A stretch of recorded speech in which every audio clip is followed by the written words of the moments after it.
هلو عبد القادر بي مقشاه si fiican aan ku maqlaa waa ku salaamaya adiga iyo dhageystayaashaadaba سلام الله walaalow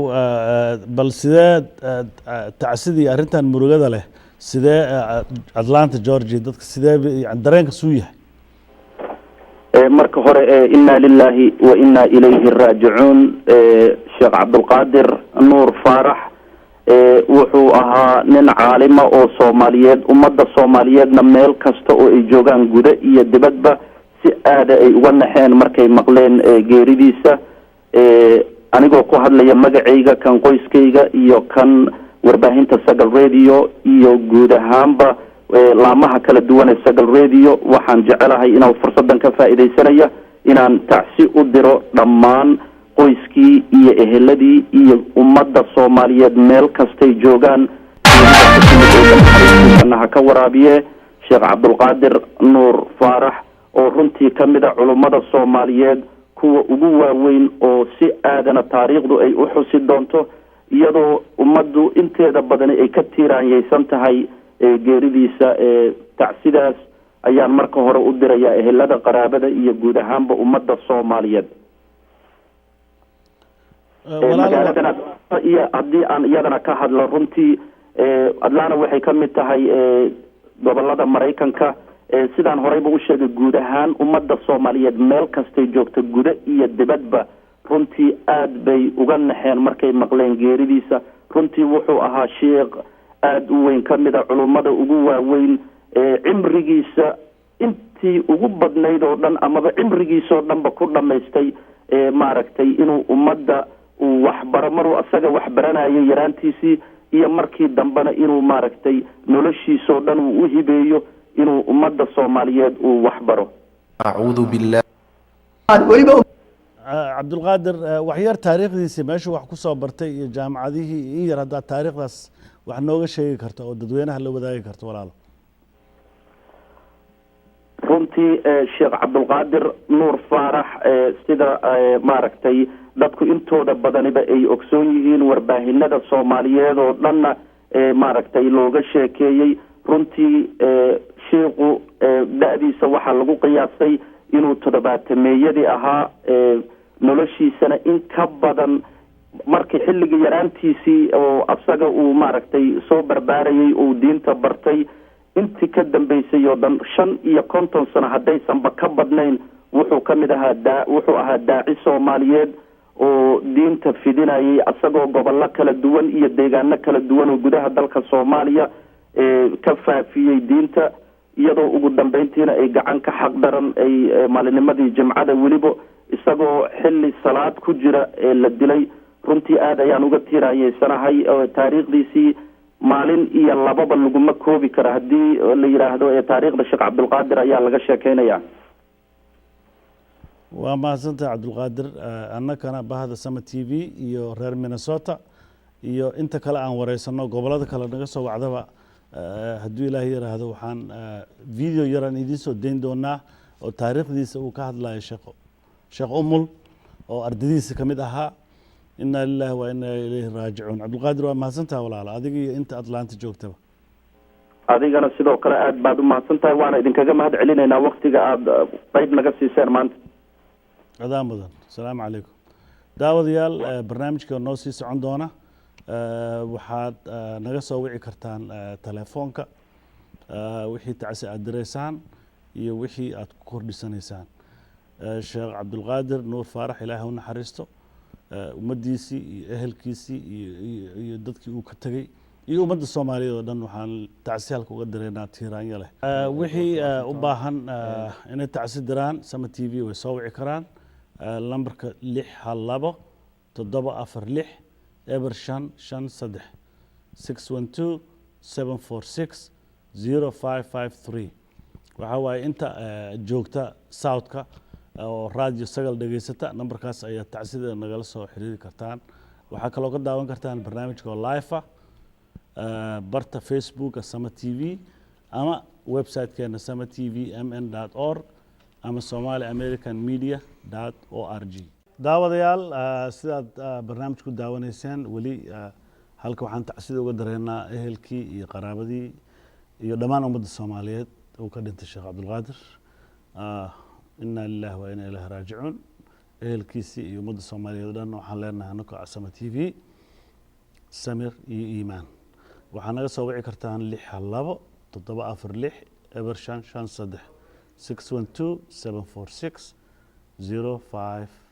612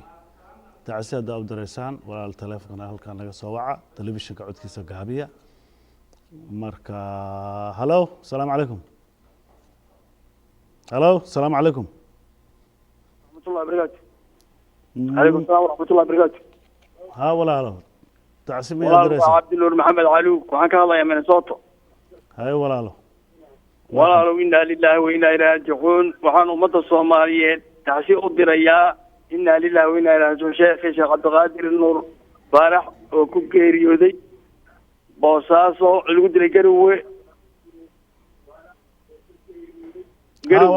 waa ku maqlaa hadal garowe yaan tacsi u dirayaa ummadda soomaaliyeed meel kastoo ay jirto dibad iyo gudaba in ay salaantaas iyo gudbaan samir iyo iimaan allah naga siiya isagana allah u naxariisto aamiin aamiin waa mahadsantahay walaalo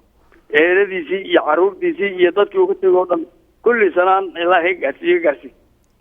marxaba walaalo marxaba waa mahadsantahay halo asalaamu calaykum calaykum asalaam walaalo ma tacsaa diraysaa walaal qofka marka hore kula hadlaan ahaa haye walaalo magacaaga sheeg iyo tacsidii walaal xaawa la dhahaa haye xaawa walaal inaa lilaahi wa inaa ilaahi raajicuun cabdulqaadir maxamed faarax ilaahay waxaan uga baryaynaa jannatul-firdowsa fadhigiisa inuu ilaahay ka yeelo ilaahay waxaan uga baryaynaa qabrigiisa inuu ilaahay u waasiciyo waxaanu tacsiya u diraynaa ummadda soomaaliyeed oo dhan buu ka dhintay culimadii ugu waaweyneyd buu ahaa ilaahay waxaan ka baryaynaa fadhigiisa firdowsa in ilaahay ka yeelo annagana in ilaahay mataqaanaa gadaashiisa uusan na fidmayn ilaahay waxaan kaloo ka baryaynaa wixii dhibkaa u geystay ilaahay waxaanu ka baryaynaa casaawo jallo waxaanu ka baryaynaa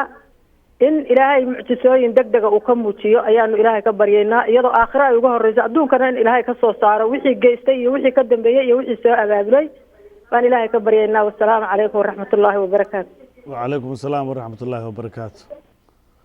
halo asalaamu calaykum khadkii telefoonka waa naga go-ay walaalayaal hadduu ilaa yaraa mar dhowna waxaan idiin soo dayn doonaa sheekh halo telefoonka khadka telefoonka qaadanaynaa halo asalaamu calaykum halo waa ku maqlaa walaalo calaykum asalaam waraxmatullaahi wabarakaatu wacalaykum asalaam waraxmat ullaahi wabarakaatu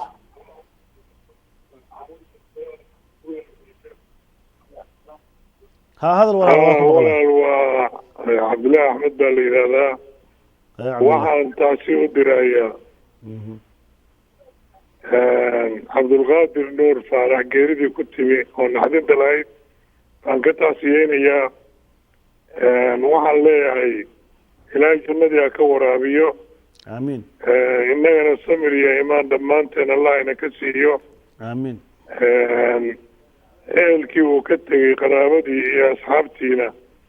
iyo dadkii uu ka tegay oo awlaadiisii iyo xaasaskiiba ilaahay samir iyo imaan ha ka siiyo aamiin khaasatan reer puntland oo uu halkaa ka soo jeeday oo deganaa garoowe oo lagu diray waxaan leeyahay reer puntland samir iyo imaan allah idinka siiyo soomaali oo dhanna waxaan leeyahay shiikheennii buu ahaaye samir iyo imaan allah ina ka wada siiyo innaga waxaan u malaynayaa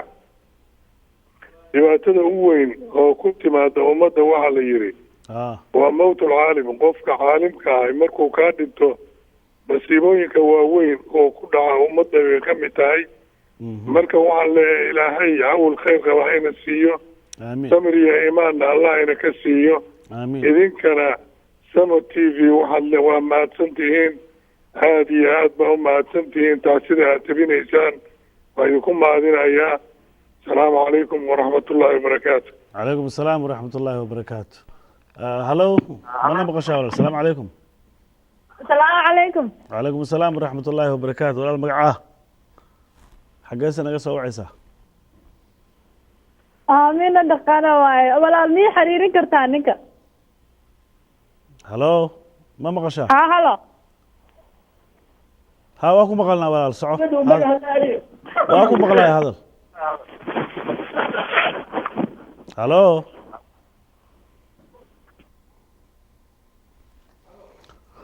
daawadayaal mar dhowna waxaa idiin soo dayn doonaa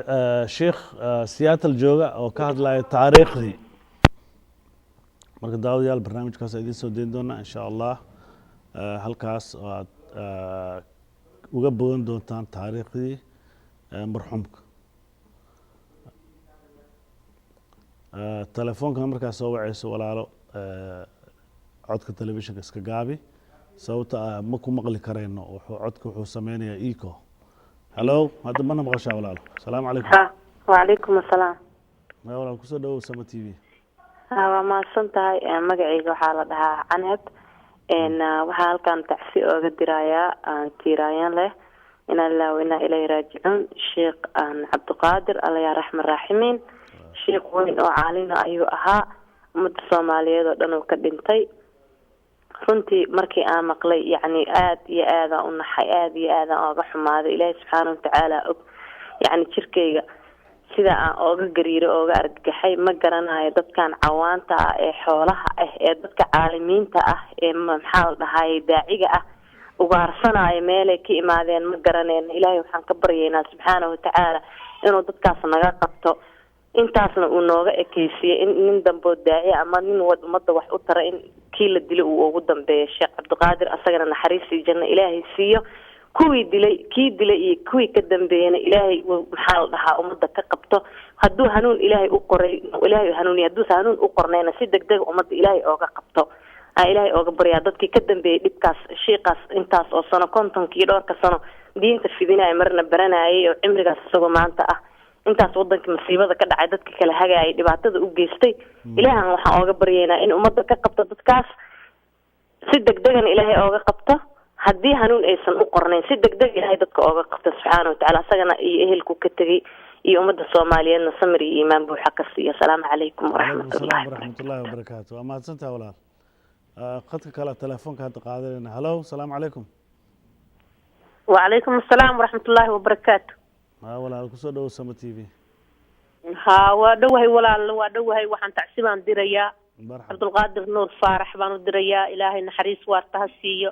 قد كيسا الله وقبوشيو نبي كيسا الله قبشرو ومدى انتي وكتغنا إلهي سمري إيمانها كسيو أنه وحن نهي دادكي محي هيتي لنولا وحبدا مقالة قروي مركا إلهي بانو بريا وحي دلنا إلهي وحن كبريا إنو جهنب إلهي سيدو قردقو عبد القادر نور فارحنا إلهي جنة ويدريسي إلهي ستوسة وأوجين كراون أوجينيا مدة الصوماليات مل أي شوكتو دمان يرئي وين وكوضا دنتي إلهي سمري إيمانها كسيو ضد كلية كمدمن قبل كلية كمدمن وحكا دنتي جبي أهان صوماليا سيداي أدنتهاي مرك إلهي بانو قبريا نحريس واتا إنو سيو أنغانا سمري إيمان نغا سيو dhammaan ummadda Soomaaliyeedna waxaan ka Ilaahay uga baryayaa inuu samriyo iimaan ka siiyo naxariistii jannana siiyo idinkana khayr Allah idin siiyo tacsida aad soo wariseen jazakallahu khayr wajzaa'u Ilaahay baan idin baryayaa Ilaahay inuu cimrigiina idinkana dheereeyo assalaamu calaykum waraxmatullaahi wabarakaatuh wa calaykum assalaam waraxmatullaahi wabarakaatuh amma santa walaal assalaamu calaykum hello calaykum assalaam waraxmatullaahi wabarakaatuh walaal soo kusoo dhawow sama t v ها تعسيبان ديرها يا معاني هاي مرحبا صعو هاي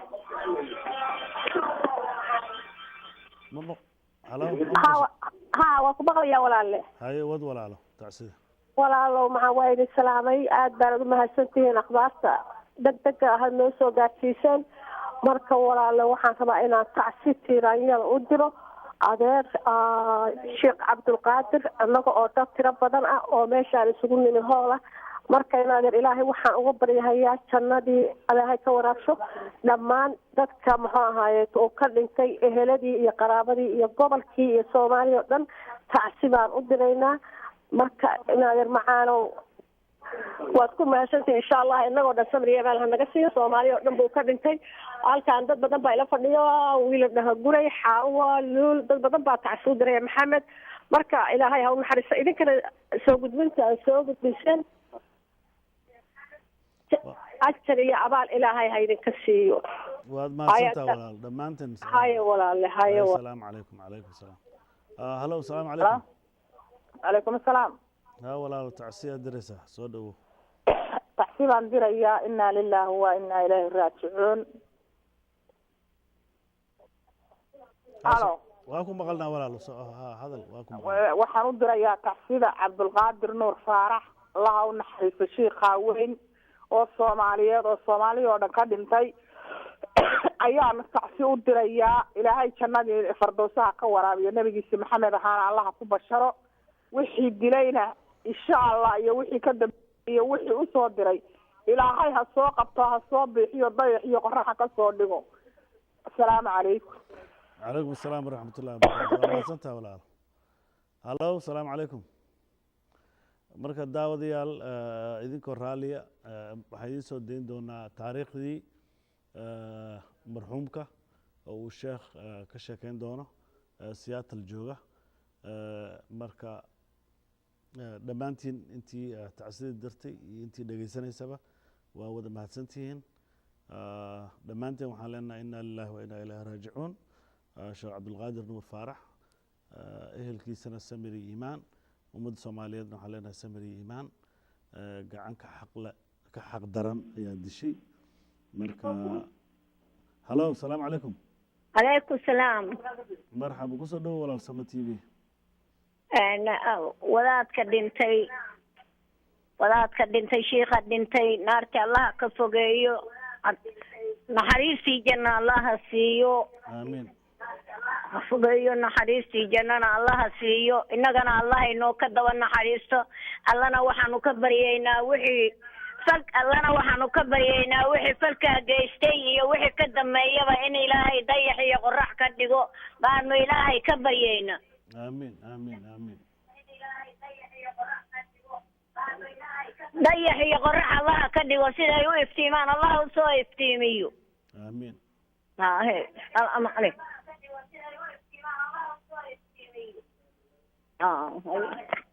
marka haddana taariikhdii sheekh uu ka sheekeyn doono taariikhdii sheekh cabdulqaadir nuur faarax salaadii subax markii aan tukanaynay magaaladan Seattle naloo soo sheegay in geeri naxdin laha ay ku timid allah u naxariisto sheekh weyn ee Soomaaliyeed sheekh cabdulqaadir nuur faarax oo loo yaqaan sheekh cabdulqaadir gacme oo lagu tiriyo inuu yahay culimada ugu waaweyn culimada Soomaaliya maanta nool lana sheego in darajada labaad uu uga jiro marka laga reebo sheekh shariif cabdinuur allah xifdiya waxaa naloo soo sheegay geeridaas naxdinta leh weliba qaabkay u dhacday oo aan faahfaahin doono ood ka arki doontaan insha allahu tacaala faahfaahinta sheekh imaam axmed nuur uu ka bixin doono oo qaab aad iyo aad looga argagaxa ah ayaa sheekha taariikhdiisa haddaan wax yar ka tataabanno sheekh allah u naxariisto jannatu firdowsan allah ka waraabiyo maanta qof kastoo muslim wuxuu tamaninayaa ama yacni uu ku taamayaa qaabka uu sheekha u dhintay in uu ku baxo sababtoo maalin jimco ah salaada casr isagoo ku jira ayuu geeriyooday oo markaa la dilay waxa uu dhashay sanadii 1940kii waxaana uu geeriyooday maanta oo ay taariikhdu tahay bisha labaad ama February 15keeda sanada 2013 waxaana halkaasi ka cad sheekha inuu jiray 73 sano waxaan rabaa in aan sheekha u gudbiyo sheekh Axmed Nuur sheekh waxaan rabaa inaan marka hore ku weydiiyo su'aasha hore bal qof muslim ah waliba caalim ah in markaasi la dilo yani ka waran arinka الحمد لله رب العالمين والعاقبة للمتقين ولا عدوان إلا على الظالمين وأشهد أن لا إله إلا الله ولي الصالحين وأشهد أن محمدا عبده ورسوله أما بعد إنا لله وإنا إليه راجعون إن لله ما أخذ وله ما أعطى وكل شيء عنده بأجل مسمى فلنحسب ولنصبر إن شاء الله أعظم الله أجرنا وأحسن عزانا وغفر لميتنا اللهم أجرنا في مصيبتنا ikhwaani geerida maanta timid waa geeri aada iyo aada maaragtay u adag oo noogu adag xaqiiqatan ummadda muslimiinta gaar ahaan ummadda soomaaliyeed iyo inta samakataliska ana runtii ku wada timid su-aasha walaal uu weydiiyey oo ah qofka muslimka dhiiggiisa ama dilkiisa ilaahay subxaanahu wa tacaala baa ka hadlay waxaana laysu raaciyey 5 arrimood oo waaweyn qofkii qof muslima u kas u dila waman yaqtul mu'minan mutacamidan fajazaauhu jahannamu khaalidan fiiha وغضب الله عليه ولعنه وأعد له عذابا عظيما إلهي بيري سبحانه وتعالى قفكي قف مسلم أو مؤمن وكس ولكع الدلاه وحوليه 5 arrimood جهنم أيوليه وإلهي جين دونا سبحانه وتعالى غضبك ولبغ جهنم وكواري دونا خالدا فيها بالي سو كواري الخلود أهل العلم وحيليهم والمكث الطويل وقت دير بكو قادنيا طيب هدوسا بأبدي بأجرين أرنت صدحاتنا وحاوية غضب كإلهي عرضيسو قفكاسي دوشيسا كردعي أرنت أفرادنا وحاويان الطرد من رحمة الله إلهي رحمة ديسا إنو كرديرايو أرنت شنادنا وإن عذاب عظيم لو دياريي haddaba ilaahay subxaanahu wa tacaala baa saa uga waramay dilka qofka muslimka ah rasuulku sala allahu calayhi waaalihi wasalam wuxuu ka waramay qofka muslimkihi laa yazaalu lmu'minu fii fusxatin min diinihi maa lam yusib daman xaraaman sideedaba qofku jaanis buu haystaa fursad buu haystaa intuuna dhiig muslima uusan dilin hadduu laakiin dhiig muslima uu dilo oo qof muslima uu qofku dilo fursadiisii waa soo gaabanaysaa walidaalika buu rasuulku leeyahy sala allahu calayhi waaalihi wasalam lazawaalu ddunyaa acdamu cala allaahi min qatli rajulin muslim adduunka oo dhan oo zuula oo meesha ka baxa ayaa ilaahay kaga fudud oo agtiisa kaga yar qof muslima dilkiisa haddaba axibati fi lislaam waa taha rasuulullaahi sala allahu calayhi waaalihi wasalam xadiid kale uu ku leeyahay samaawaadka iyo dadka ku jira khalqiga samaawaadka iyo ardada oo 7 ardo khalqiga joogo dhan hadday isagu tagaan qof muslima dilkii ilaahay subxaanahu wa tacaala naarta ayuu gelinaya marka qof muslim dilkiisu halkaasuu islaamku ka taagan yahay waana dembi ugu weyn bacda shirki ilaahi subxaanahu wa tacaala qof ku dhacay kadib dembiga labaad ee ugu weyn waa isaga ilaahi subxaanahu wa tacaala haynaga badbaadiyo جزاكم الله خيرا شيخ أحمد waxaan ka hadalnay qof muslima dilkiisa haddii qofkaas uu yahay qof caalima ka war hadduu yahay qofkaasi qof caalima weliba caalimka uu yahay caalim callaamo ah oo rabbaani oo raasikha oo diintan ku ciraystay sida sheekh cabdulqaadir oo hadda la sheegay in da'diisu 73 sano ay jirtay allahu akbar 1940 dhashay maaragtay waxbarashadiisii iyo maaragtay meelo fiicanna soo maray haddana diintaas darteed u dhintay wuxuu ku rumoobayaa xadiiskii rasuulka sala allahu calayhi waaalihi wasalam إن الله لا يقبض العلم انتزاعا ينتزعه من صدور العباد ولكن يقبض العلم بقبض العلماء حتى إذا لم يبق عالما واحدا اتخذ الناس رؤوسا جهالا فسئلوا فأفتوا بغير علم فضلوا وأضلوا برسولك صلى الله عليه وآله وسلم الله سبحانه وتعالى علمك ومدى نحذيذا كما قادوا وضدك اللابتوض علمك كما السيبه laakiin cilmiga waxaa lagu qaadaa biqabli alculamaa culimada dilkeeda culimada dhimashadooda iyo dilkooda haddii culimmadu meesha ay ka baxaan idaa lam yubqi caaliman hal caalim hadduu soo hari waayo ittakhada annaasu ru'uusan juhaal dadku dad jaahiliina bay samaysanayaan oo manaabirta koraya oo iyagu dadka wax uga jawaabaya oo fatwoonaya oo qadihii iyo xukunkii iyagu samaynaya طيب kuwaasi way dhumeen buu rasuulku ummadii allana way dhumiyeen marka dilka la dilaya sheekh cabdiqaadir waa dil la dilaayo rumuustii cilmiga, waa dil la dilaayo ummadda madaxeedii, waa dil qadcu ru'uus iyo madaxyadii culimmada la goynayo, ummaddan dhanna la rabo in laga leexiyo si ummaddan ay noqdaan dad jaahiliina ay u xukumaan, meeshay rabaanna ay kala dhacaan. dadka intii kaleo dhan waa la baabi'iyey, dagaalla iyo waxyaabo badan baa la geliyey, laakiin culimmadoodiina in laga baabi'iyo oo laga jaro, marka hadafkuna taas ayuu noqonayaa. wallahu aclam. jazaak allah khayr. sheekha sheekh cabdulqaadir nuur faarax, waxa aan helnay inuu ku dhashay tuulada ama degmada la yidhaahdo Canjeex oo ku taalo gobolka Eyl. sheekh, waxaan wax kaa weydiinaynaa bal waxbarashada sheekha xaggee wax ku soo bartay? sheekh cabdulqaadir nuur faarax, sheekh cabdulqaadir gacamay loo yaqiinay, ilaahay subxaana wa tacaala ha u naxariisto. sheekhu wuxuu dhashay 1940 taqriiban, xilligii dagaalkii labaad ee adduunka. sheekhu waxbarashada aad buu u jeclaa, isaga naftiisa ayaa ka sheekeeyey oo maaragtay ka waramaya siduu qur-aanka u jeclaa, ugu dadaali jiray. qoyskiisuna maaragtay usra iska faqiirana uu ka dhashay. hooyadii khadiija faarax maxamed iyo aabbihii nuur maaragtay faarax oo ilaahay subxaana wa tacaala dad wanaagsan iyaguna ahaa, gacan markii dambe ku siiyey. sheekhu wuxuu mar ka sheekeeyey qiso aad iyo aad u cajo badan, qur-aanka inuu rabay inuu barto, sabab uu ku bartay qaabna uu fursad uu u waayey. kadib uu arkay nin macallin ah oo qur-aanka yaqaana. macallinkii uu u tegey oo uu ku yidhi, macallin, waxaan rabaa in aan ariga ku raaco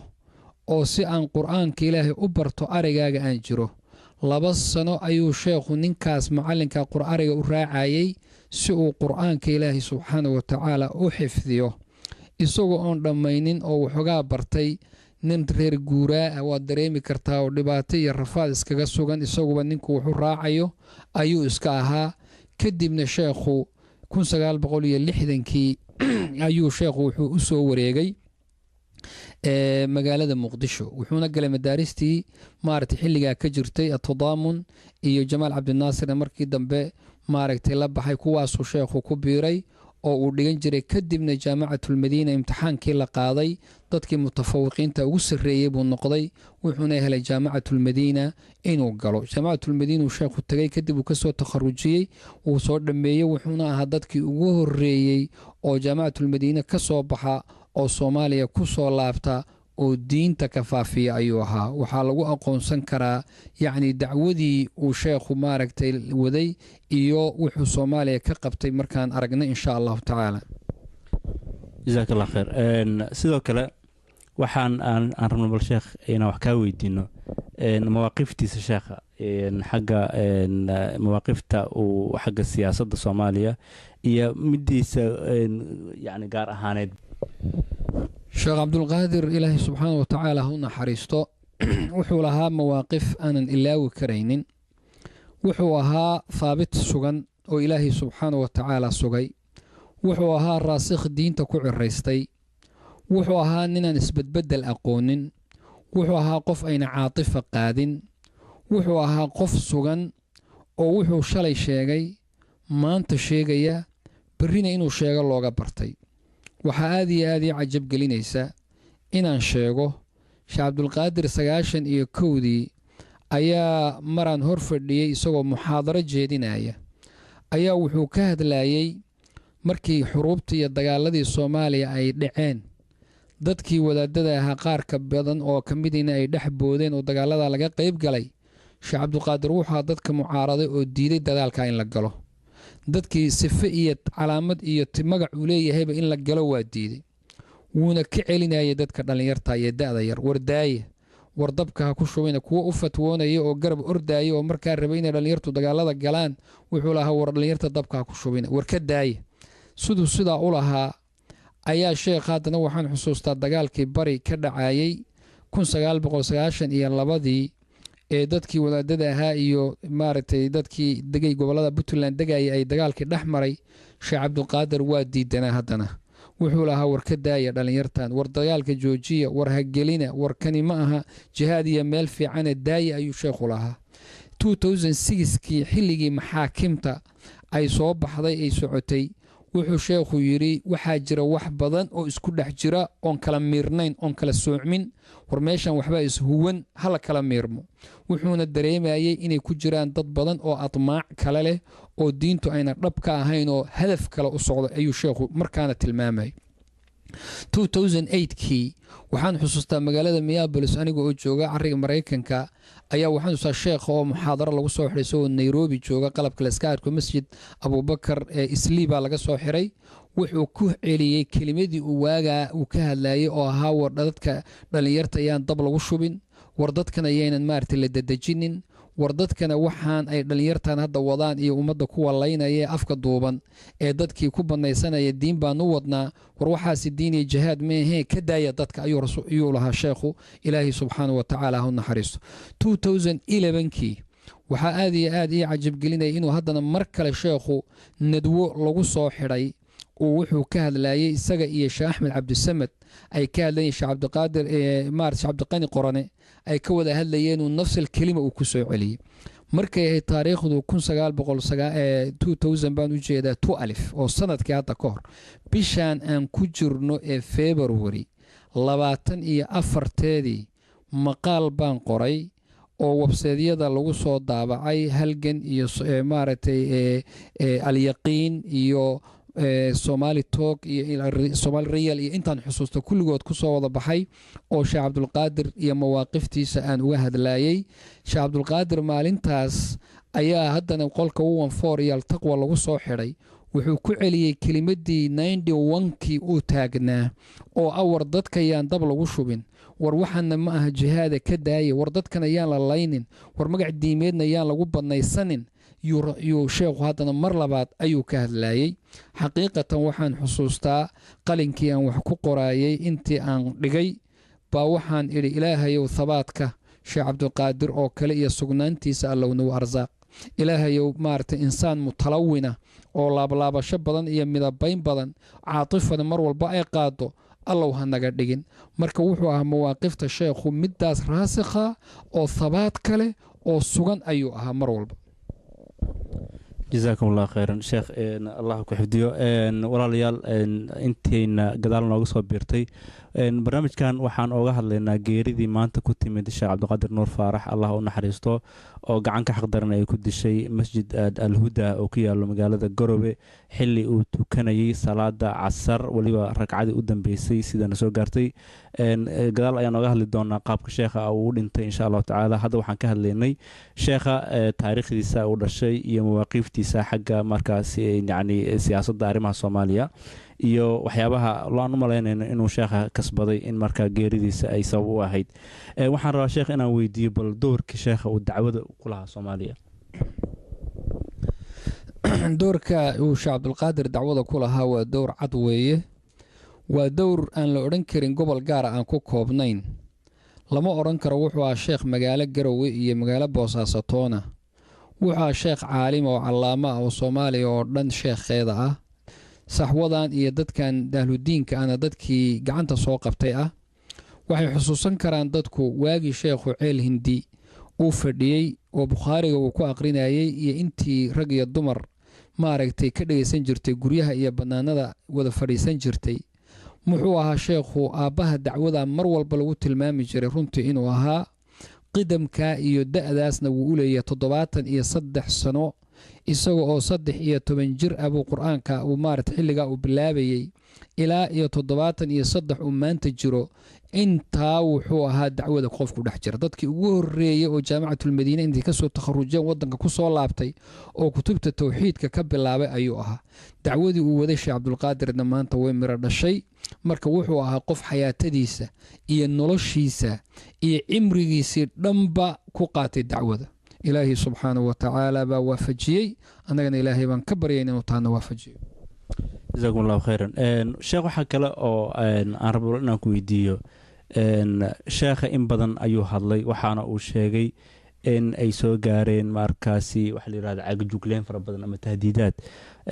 ay uga imaanayaan waliba meelo aan isla wada garanayo sheekha waxa uu sheegay in uusan ka baqin cid aan Allah subhanahu wa ta'ala haddana waxa uu sheekha geeriyooday isaga oo salaadii ku jiro marka qaabka sheekha uu u dhintay bal haddaa faahfaahin naga siisid. qaabka sheekh cabdulqaadir nuur faarax ilaahay u naxariista uu dhintay qaab cad weeye. waa runtaayoo marar badan buu sheekhu hanjabaadna soo gaadhay. waxaan xusuustaa markii doctor axmed xaaji cabdiraxmaan la dilay aaskiisii buu sheekhu muxaadaro kelimad ka jeediyey. wuxuuna sheegay dadka dilay ayuu sheegay. wuxuuna sheegay inuusan diintan qofna ilaahay subxaana wa tacaala uusan ogaga baqaynin oo uu sheegayo xaqana uu sheegayo. nimanka dilay sheekhana sheekh axmed cabdi isagoo markaa uu sheekhu sheegayey wuxuu sheegay nimankaa dadka gumaadaya ee baabi'inaya ee al-shabaab la yidhaahdo inay sheekha dilkiisa ka dambeeyeen. maalintaa sheekha waxaa lalahaa wuu degdegay oo kuwaa yidhi wuu degdegay muxuu durba u sheegay. laakiin way caddaatay markii dambe markii wiilashii dilay la qabtay oo la waraystay oo websaydyada hadda ay ku jiraan bay caddaatay sheekhu kelimadii uu sheegaya inay xaqiiqo ahayd. laakiin maanta waxaa su-aala shaki ma la gelin karaa sheekha cidda dishay? ninkii dilay ayuu maanta dilay baa websayteka hadda ku jira. hadda waa isagoo ayaa websayteka ku jira halganaan hadda ka fiirinaya isagoo hadlaaya. masaajid ilaahay buu maaragtay ku dhex dilay. salaad buu ku jiray. wuxuu yahaa la yaqaanaa. abtirkiisa la garanayna ayahiisa. wuxuu aaminsanaa iyo mabaadidiisa la yaqaanaa. sababtuu sheekhu u dhintay way caddahay. waana tii uu ka digayey waa inxiraafka iyo qallooca galay wiilashaa yaryar ee uu lahaa war ka daaya, war qalloocan iska daaya, war curdankan war ka daaya, waryaan inxiraafkan joojiya. tii baa la rabaa in la aamusiiyo oo isaga iyo kuwa la mid ah aynan hadlin. waana tii lagu dilay axmed xaaji cabdiraxmaan. waana labadii sheekha ugu waaweyneed gobolkaas ee maaragtay la oran karo labadii caalim ee ugu sarreeyey. labadoodiba maanta waa la dhaafiyey oo waa la aamusiiyey. laakiin waxaa ilaahay subxaana wa tacaala lagu xamdinayaa xaqa inuusan aamusaynin oo haddii iyaga la dilay kuwo kale oo hadlo in mar walba la heli doono. ama sheekh cabdulqaadir iyo dilkiisa maanta waxa weeyaan fa hanii'an lahu baan leenahay. hanii'an lahu wabishaaratan lahu xaqiiqatan isagaa waxay u tahay farxad iyo bishaaro maanta inuu dhinto isaga oo masaajid ku jira. salaadii maarata jumca isagoo soo tukaday. maalin jumca isagoo oo jooga. saacatul ijaaba bacda casarka isagoo ku jira. isaga oo fi salaati ku jira oo salaadii ragcaddii u dambaysay ku jira. haadihi hiya bishaara xusnu lkhaatima ayuu ilaahay subxaanahu wa tacaala yuu siiyey. xusnu lkhaatima waa culimmada caamiliinta diinta rabbaaniyiinta buu ilaahay subxaanahu wa tacaala uu siiyaa. kuwii ku sheegayay sheekh cabdiqaadir inuu yahay culimaau suu, kuwii ku sheegayey inuu yahay culimaau salaatiin iyo dowlad kuwa u shaqeeya, kuwii ku tumaysanaya jaajuus iyo waxyaabo xun. maanta xusnulkhaatimada ilaahay ku arsaaqay waa tii axmed xaaji cabdiraxmaanna alle ku arsaaqay isagoo xajka ka soo laabtay, isagoo taasuucaa sooman, isagoo masaajid salaada subax ku jira, isagoo ka soo tukaday oo dimatullaahi ku jira, adkaartii soo aqristay ayay bannaanka isagana ku dileen. marka sidaasaana waxay tahay tan culimmada rabbaaniyiinta iyo caamiliinta lagu yaqaano ilaahay subxaana wa tacaala inuu waafajiyo. waana ilaahay subxaana wa tacaala weydiisanaynaa xusnulkhaatima inuu annagana nagu arsaaqo. baarak allahu fiik. jazaak allah khayr. walaalayaal waxaad aan ka sheekeennay wax naxdin leh oo aan dareemayno in badan oo in ka mid ah barnaamijkan daawanaysa inaad murugaysantihiin si anagu murugaysannahay maanta oo ah runtii maalin aada u murugo badan. laakiin waxaan rabnaa bal xoogaa wejiyadiina inaan xoogaa farxada gelinno. sheekha markii uu geeriyooday allah u raxmado una naxariisto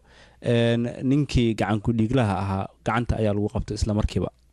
arrinkaas waxaan filaynaa murugadii faraha badneed oo daqiiqadii hadda aan hadlaynay in ka muuqatay inaad xoogaa oga nasataan. sababtoo ah sheekha markii uu dilay ayuu cararay. waxaana nala soo gaartay anigii sheekhaba in uu cararay ninkii markaasi jamaacadii iyo dad badanoo ka mid ah dadkii deegaanka ay ka dabayaaceen. dhowr ruuxna markaasi uu xabado ku riday. markii xabadda ka dhammaatayna la qabtay. maantana warbixintiisa ay ku jirto websaytyo badan lasoo geliyay hadda aan ka daawanaynay. arrinkaas waa bishaaro waan inkugu farxadaynaynaa sababtoo ah waxaa la ogaan doonaa cidda culummada laysa iyo cidda ka dambaysa jariimadan khatarta ah waxaa hore loo leen jiray dadka aqoonta leh dadka profesorada dadka waxgalka ah dhaqaatiirta laakiin hadda waxaa waayadan bilaabatay in culimmada la laayo weliba lagu laayo masaajida dhexdeeda iyadoo markaasi tukanaya sheekh axmed xaaji cabdiraxmaan raximahullahu tacaala waxaa la dilay siduu sheekha sheegay isagoo salaadiis wax ka soo baxay oo ku jira dimada ilaahi subxaanahu watacaala sheekh cabdulqaadirna waxaa la dilay salaada casir oo weliba maalin jamcaha isagoo salaada ku jira weliba aan salaada dhammaysanin waxaan rabaa barka sheekh inaan dib ugu celiyo haddii ilaah yidhaahdo sheekh axmed waxaan rabaa inaan bal xooga wax kaa weydiiyo ehelada sheekha iyo dadka muslimiinta maanta murugaysan ee aad iyo aad u tiranaysan maxaad markaas usoo joodin lahayd جزاكم الله خير إخواني أهلذا شيخة وقويسكيسين أقوه الرئيو dadka soo raacana ay yihiin ugu horeeya iyaguna culimada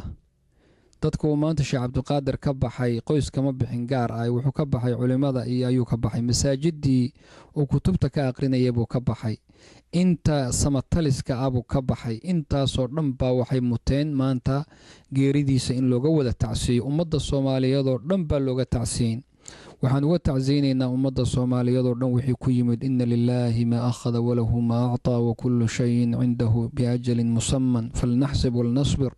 ilaahi subxaanahu watacaala sabir allah inagu arsaaqo acdama allahu ajrana waaxsana cazaana wagafara limayitina ilaahi subxaanahu watacaala meydkeennana allah u dhaafo رحمه الله رحمة واسعة اللهم أجرنا في مصيبتنا واغفرنا خيرا منه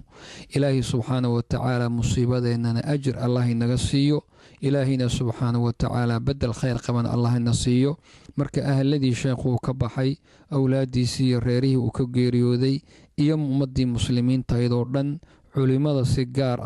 وحان وتعسينينا جيردا فاجعة وين ee inagu soo habsatay ee inagu dhacday ilaahi subxaanahu watacaala dabadiina inama fidneeyo xaqiiqatan fitanta ugu weyn maanta waxaa la tilmaami karaa inay tahay midaan culimada lagu leynayo ilaahi subxaanahu watacaala inaga badbaadiyo eydidaa iyo gacmahaas ka xaqdaraa ee dilayna ilaahay subxaanahu watacaala wuuba qabtaye kuwa kalena allah soo qabto subxaanahu watacaala ilaahay hadduu u qoray hanuunna ilaahay ha soo hanuuniyo hadduusan u qorinna ummadda ilaahay subxaanahu watacaala ha ka qabto wajazaakum allahu khayr wabaarak allah fiikum جزاكم الله خيرا waxaan walaalayaal intaas kusoo koobaynaa kelimadii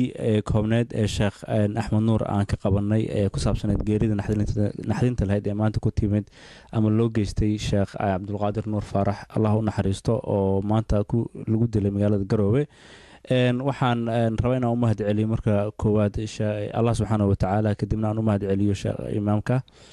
waxaan kaloo rabaa inaan u mahad celiyo walaalkii cali oo ku magac dheer cali shaqaale oo xagga kaamirada naga saaciday ilaahay subxaana watacaala waxaan ka baryaynaa in uu intii dhimatay u naxariisto culimmadana noo xifdiya inta hartay waxaan kaloo idiin sheegaynaa walaalayaal in culimmada uu sheekh axmed ugu horeeyo ay ku baaqeen in wiigga soo socdo muxaadaraad lagu qaban doono masjidkan abubakar ee seattle washington loogana hadli doono geerida dilalka loo geysanayo culimmada iyo weliba geerida markaasi sheekh cabdulqaadir nuur faarax sidoo kale waxaan insha allahu tacala anoo johnson ka faa'iidaysanayo aan u sheegaynaa dhalinyarada iyaga ayaa inta badan loo adeegsadaa in lagu gumaado culimmada iyo dadka aqoonta leh arinkaas waa arin markaasi aada loo argagaxo marka waxaan u sheegaynaa dhalinyarada gaar ahaan kuwa inta badan laga yaabo inay caadifada qaado oo markaasi loo adeegsado qaababka qaldan in allah subxaana watacaala ay ka baqaan markastana culimmada ay la tashadaan arinkaasna ay dhalinyarada iyo dadka aqoonta leh ka midoobaan barnaamij intaan ku kulmayno waxaa idinkaga tegaynaa asalaamu calaykum waraxmatullaahi wabarakaatu